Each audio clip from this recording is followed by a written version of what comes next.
एक बार की बात है। रमा की दो बहुएं थी, रश्मि और इंदु। एक को वो अपनी पसंद से लेके आई थी और दूसरी उसके खुद के बेटे ने पसंद की थी, जिसका नाम इंदु था। इंदु को उसकी सास पसंद नहीं करती थी और दूसरी बहू रश्मि को बहुत पसंद करती थी। रश्मि, इधर तो आओ, देखो तुम्हारे लिए मैंने कंगन बनवाए हैं। अरे वाह मम्मी जी, दिखाओ। ये देखो, सोने के हैं। ये क्या मम्मी जी, इतने पतले से? ये भी कोई कंगन है? हमारे मायके में तो ऐसे कंगन नौकरानी भी नहीं पहनती। अरे तू चिंता क्यों करती है? अगली बार इससे भी महंगे कंगन बनवाऊंगी तेरे लिए। अभी के लिए तो रख ले बेटा। चलो ठीक है, आप कह रही हैं तो। मम्मी जी, मेरे लिए आप कुछ नहीं लाई? हाँ, ये लो। इंदु बहुत खुशी खुशी बॉक्स खोलती है तो देखती है कि एकदम सिंपल सी लाल रंग की चूड़ियां होती है। इंदु सब कुछ देख रही होती है, उसे बिल्कुल भी अच्छा नहीं लगता, पर इससे इंदु की सास को कोई भी फर्क नहीं पड़ता। वो तो हमेशा उससे बुरा ही बर्ताव करती थी। इंदु, ये खाना कैसा बनाया है? क्या हुआ मम्मी जी? अरे इसमें तो नमक ही नहीं है। नमक आपको मना है ना मम्मी जी, आपका बीपी बढ़ा हुआ था इसलिए। इंदु, तू मुझे मत सिखा, समझी? जैसा खाना सबके लिए बनता है वैसा ही खाना मेरे लिए भी बनाया कर।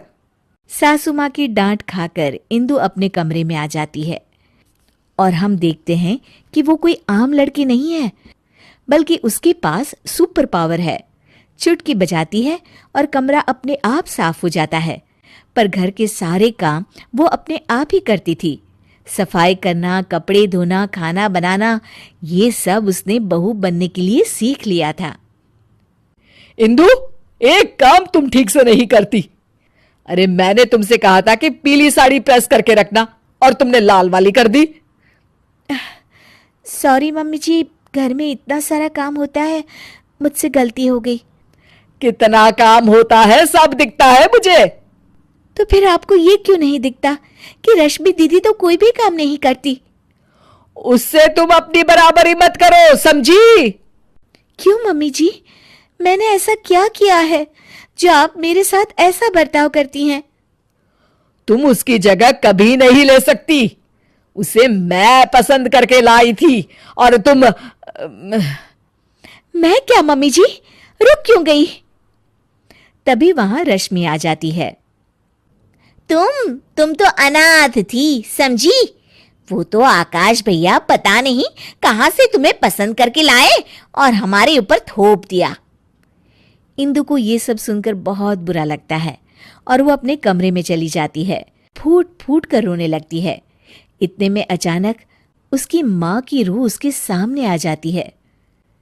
इंदु, उठो बेटा। माँ, ये लोग मुझे बहुत बुरा भला कहते हैं। कोई बात नहीं बेटा, तुम आकाश से बहुत प्यार करती हो, इसीलिए तो इंसानों की दुनिया में रह रही हो। मैं तो तुमसे हमेशा से कहती आई हूं कि चलो यहां से अपनी दुनिया में। हाँ माँ, पर अब मुझसे बर्दाश्त नहीं होता।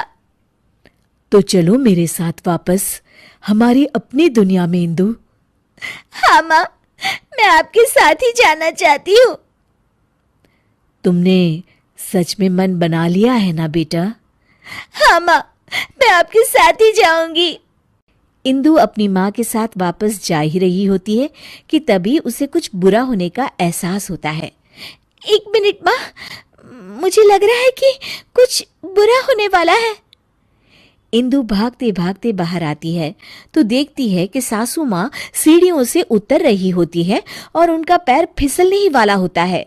तभी इंदु बहुत तेज भागती है और आके सासू माँ को बचा लेती है, पर इसमें इंदु को चोट लग जाती है। मम्मी जी, आप ठीक तो है ना? आपको चोट तो नहीं आई मम्मी जी? इंदु की ये बात सुनकर सासू माँ को एहसास होता है कि इंदु कितनी अच्छी है और उनका कितना ख्याल रखती है। खुद जख्मी होते हुए भी वो सास की परवाह कर रही है। बेटा, चोट तो तुझे आ गई और तू अभी भी मेरी परवाह कर रही है। थैंक यू बेटा, थैंक यू।